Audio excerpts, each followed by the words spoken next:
customer who happen to be in China, not only in China, but happen to be in Japan, Korea, or Singapore, wherever. But the emphasis here is in China because many times these big name brand customers, they will have their manufacturing partners in China. And so you are not going to get away with having to deal with the people in China, sourcing managers or engineering designers or product guys or purchasing managers who make the decisions that influence you. And your job really is, you are chartered to build a competitive product, and you have to deliver it to your customer. Anytime you work in a company, that is your job, right? You build a product, take that product, and give it to the customer, and you keep repeating it.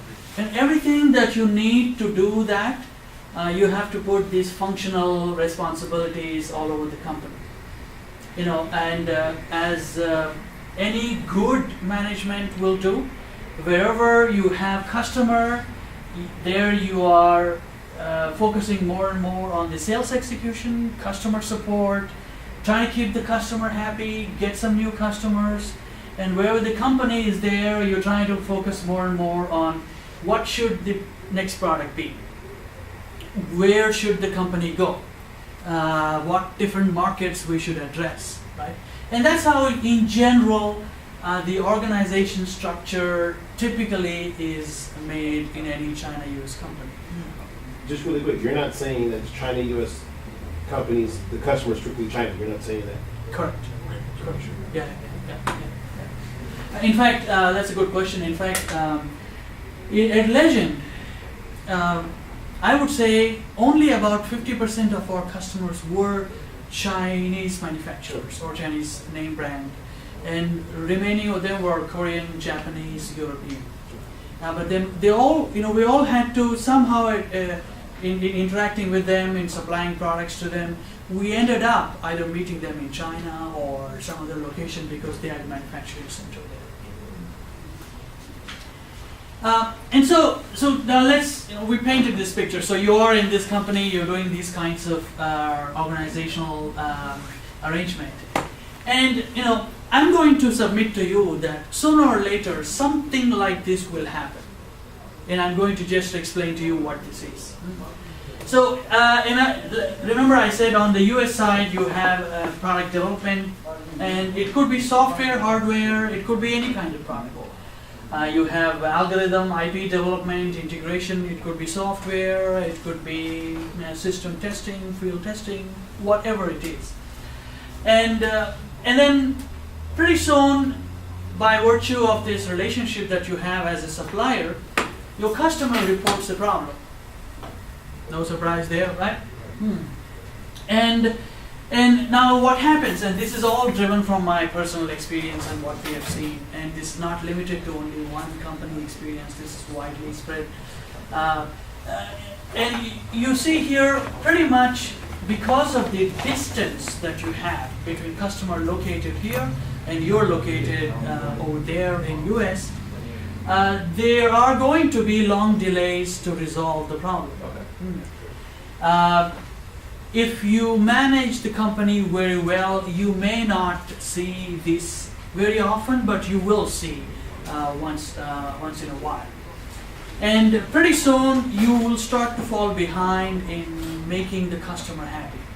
They will start to complain that they're not getting the response properly or in the right time.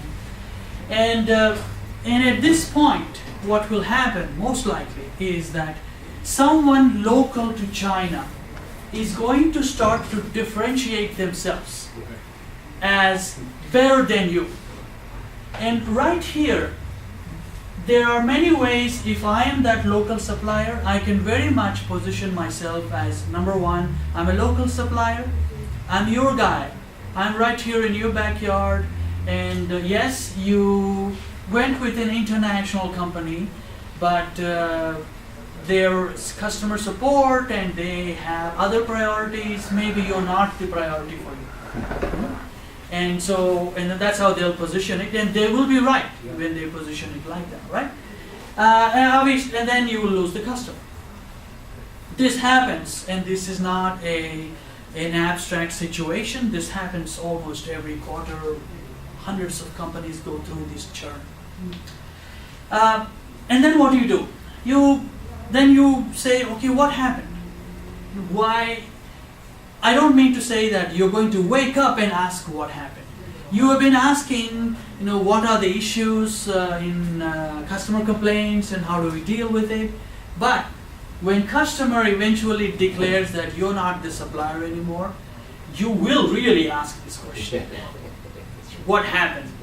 Where it went wrong, what went wrong, and you will start to scramble. Both the U.S. and China divisions, you will have, your problem-solving ears and eyes are wide open. Now you want to figure out what happened, right? And so, most common findings when you're going down this path, you will run into these situations. And this is now getting more and more specific to U.S. and China things, right? Let's see what one person says versus another person.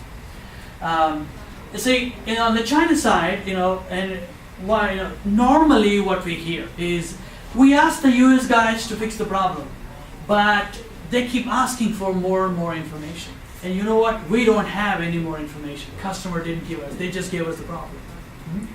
And the U.S. side, what they will say, well, China team didn't really explain to us what the problem is. And we kept asking and asking, but we never got any specific information. And so in this dynamic,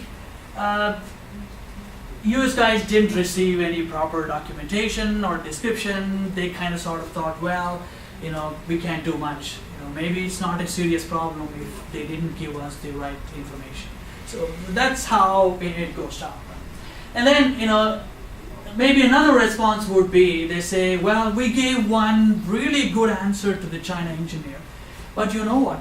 Next day, another China engineer is asking the same question. Are they not talking to each other? What's happening in the China? We don't know how the people are organized over there, right? And then now comes this answer. Well, yeah, yesterday you gave an explanation to this team, but we are a different team. We need the same explanation for this team. And now you can easily see there are some things that would catch you a surprise, and also we're like, we were thinking the groups were not talking to each other. Are they not talking to each other? But there's a lot more going on here. When they respond like this, and they will respond like this. Just to give you a quick point, there is a lot of silos phenomena that happen. Silos in the sense one group protects the information they have, and they don't share with the another group until when it becomes too late that, look, you need to share this information because both are trying to solve the customer problem, right? But then all of that realization comes after the event.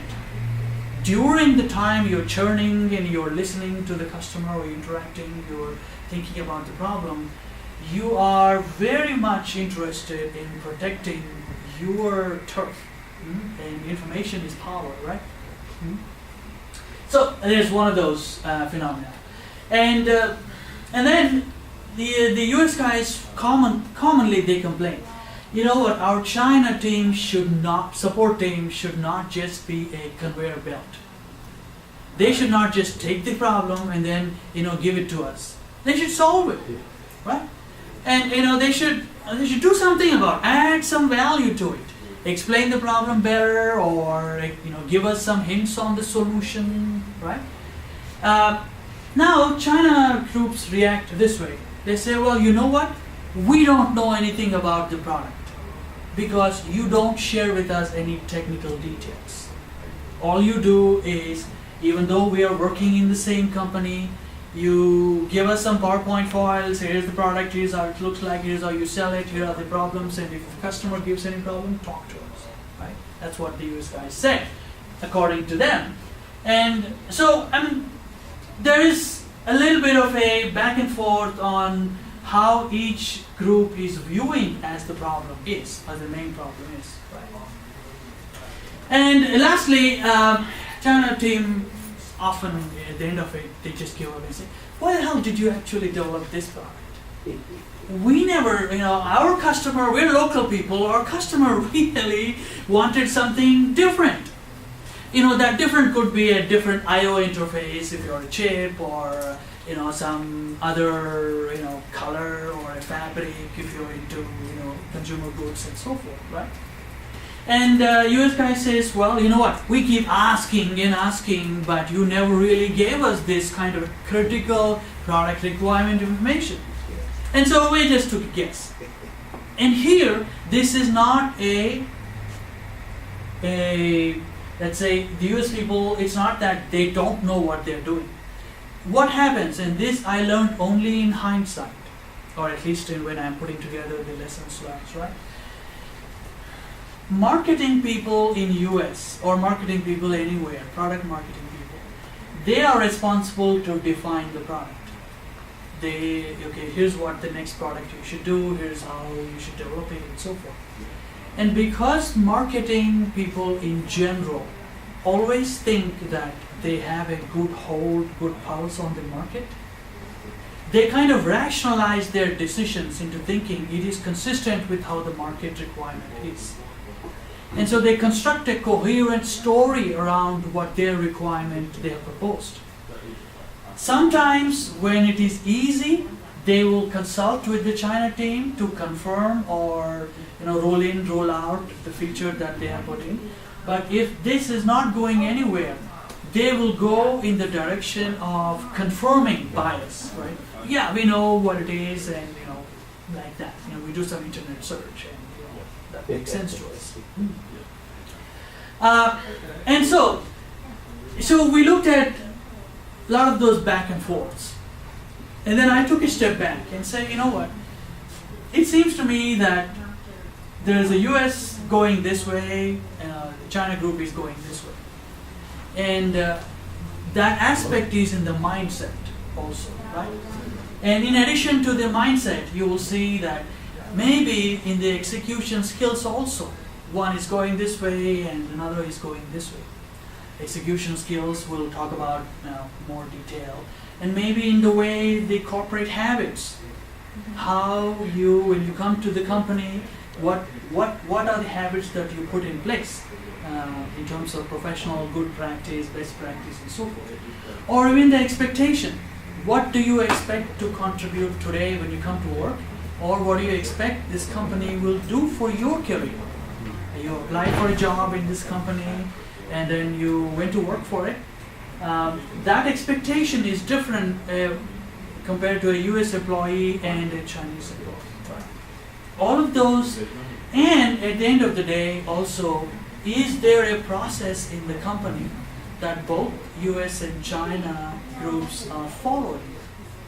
I don't mean to say, is there a single process that is applicable to both US and China?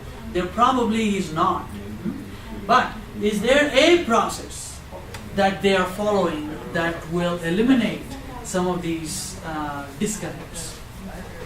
And so when you look at all these, going this way and that way, I kind of put all that together and I call that as a disconnect pattern. And oftentimes when I talk about, or when I ask myself, how do we even begin to conceptualize a management challenge like this, organization challenge like this? Many times people say, well, it's a cultural thing, there's China culture, there's US culture and such. But we all agree, and we all can agree, it makes sense to us that no matter what our background is, when we come to work, we kind of sort of give ourselves to the company type of behavior, right? We're not losing our identity, but we're also at the same time not letting our culture be the barrier. And that happens with every person. So I would not say that you being a Chinese or I being an Indian American is such a big deal as people make it out to be. And in fact, I would even say that you combine all these 5 or 6 such elements in a company, that is nothing but corporate culture. That's all it is. That is the corporate culture if you look at it, from that point of view. So what I